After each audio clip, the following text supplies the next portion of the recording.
What's going on, YouTube? Diggy546. I'm not going to do an intro. People have been saying that the audio has been low when I do these post game things, so I'm going to actually have to run this through an editing software, which I wanted to get it up pretty fast, but I'll run this through editing software so the audio is good for this week. But what can I say, man? I put these two players up here, and both of them showed up. Both of them showed up, but especially Thibodeaux that ended that game. But to summarize this game, man, the Ravens outplayed us. They outplayed us between the 20s. Between the 20s, they outplayed us. Most of the game, they outplayed us. But every single play, well, not every single play, but most of the plays where it mattered and the plays that would needed to be made to win the game, the Giants made every single one of those crucial plays that needed to be made for them to win this game. And a team that is consistently this good in the situations, it's not luck. You don't get to 5-1 by luck. This team consistently shows up in every single situation. And in every single situation, this team shows up and they show up and they make the play.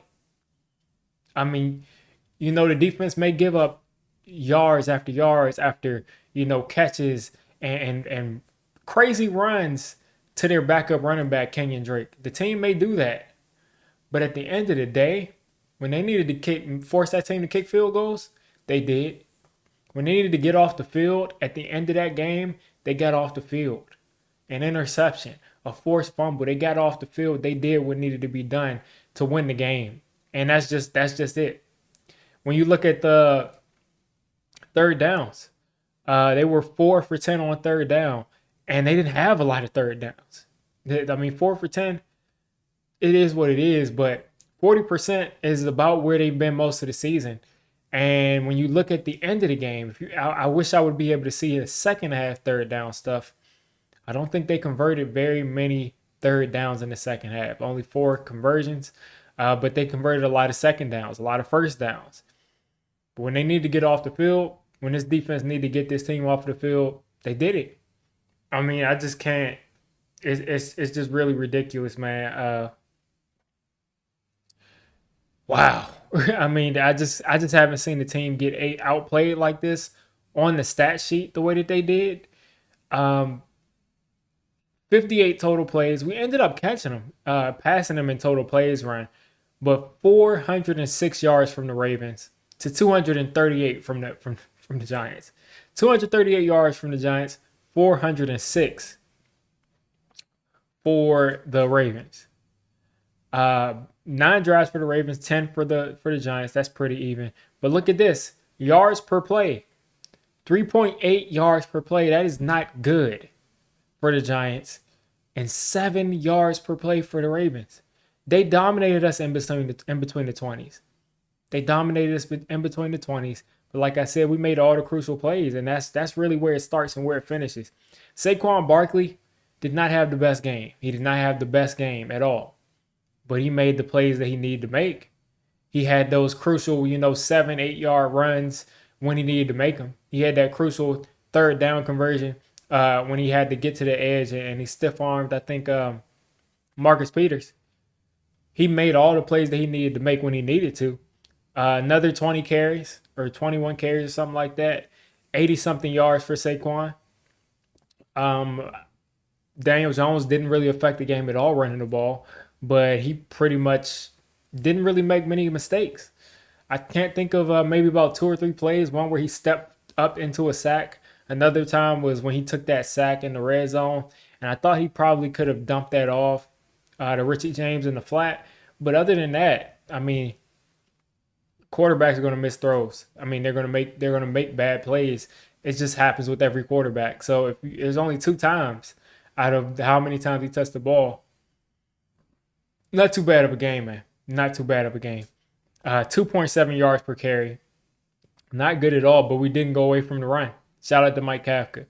31 rushing attempts, and we just kept running it. It shows you with the 31 rushing attempts. Let's see. Let's look at the box score here. As I said, Kenyon Drake lit us up. He only ran the ball 10 times, but he had 119 yards. J.K. Dobbins could not get anything going against us, but the second they put in Kenyon Drake, it was a whole different story.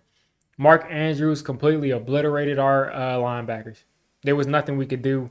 We put corners on them. There was nothing they could do. We put Julian Love on him for a little bit. We couldn't really stop Mark Andrews, but that's to be expected. He's that guy for a reason. Looking on top of that, you got no one really did anything else. 106 yards to Mark Andrews, and the rest of the guys had 30, 27, 21, 14. Shout out to Adoree Jackson. Devin Duvernay, I think he had a drop. I think Lamar Jackson missed him one time. But other than that, I mean, one catch for 14 yards. I would say that Adoree Jackson had a pretty solid game in the coverage department, because I think he was pretty much following Devin Duvernay. As far as fumbles goes, Daniel Jones lost a fumble in the half trying to throw a Hail Mary. We saw it happen last week with Aaron Rodgers. That's not something I can be mad over. But Lamar Jackson fumbled twice. I think they may be counting the quarterback, the bad snap where he fumbled first. They might be counting that, and then he fumbled it on that last play from Kayvon Thibodeaux. I don't know, I can forget his name, but what a way to stand up, man! What a way to stand up. Thibodeaux really ran around that edge and just swatted that ball loose, and it's just, this is what we were thinking of when we drafted Kayvon Thibodeaux. This is what we were thinking of when Kayvon Thibodeaux got drafted. We were thinking about him being at the end of these games, being too fast for the right tackle. And I know they got a backup in there, I think. But being too fast for that right tackle and forcing that fumble in the clutch against a top-flight quarterback that can't escape. And that's exactly what he did, man. Beautiful play. Julian Love. Let's talk about Julian Love here. Not only did the Ravens on third down, did we need to get a stop? We got a stop along with catching that interception. And Julian Love returned that interception about 30-something yards to get us all the way deep down into the red zone. I really don't know if we score, if we get in the end zone without Julian Love doing that work against us. I mean, doing that work for us of like catching that, making like 6 or 7 people miss like he's a running back. He looked amazing on that return. It makes me almost consider him playing, kickoff return or something, because he looked so good in the open field and made so many people miss. But then again, offensive guys aren't really keen on tackling. But really nice return by Julian Love. Saquon went over the top, as he always does. You should know that he's going to go over the top at that point. And then on top of that, I mean, getting the ball back. I think that might have been first down. The receiver dropped the ball. Then second down, Thibodeaux comes off the edge, forces that fumble. I could not be more proud of this team to start off 5-1. 5-1 New York Giants, man. You realize people had this Giants team winning 4 games. People had this team winning 3 games, 5 games in total. And we're already at 5-6 games into the season. I just could not have predicted this. I think I had us going maybe like 3-3 at this point, or even 4-2, because the schedule is so easy. But crazy, man. Crazy. Who would have thought that we would beat the Packers and the Ravens? We all had that in our heads as teams that we would lose to, especially coming back from London and beating the Ravens. We had that as a team that we would lose to. And when you look at the schedule, I did this on my stream. When you look at the schedule, if I can pull it up here, I don't have it in front of me now, but when you look at the schedule, the Jaguars, the Seahawks, the Texans are our next 3 games. And then I think you have you got a couple of other games where they're not really imposing type of teams. They're not really like teams that you're like, that's going to be a tough out. That's going to be a tough thing to do. Like I said, Jaguars, Seahawks, Texans, Lions, winnable games. The next 4 games are games that, without flashes in the pan from Geno Smith and without the Lions, lighting the scoreboard up at the beginning of the season, you would write those games in as 4 wins. So if we get 4 wins over the next 4 weeks, that puts us in 9 wins.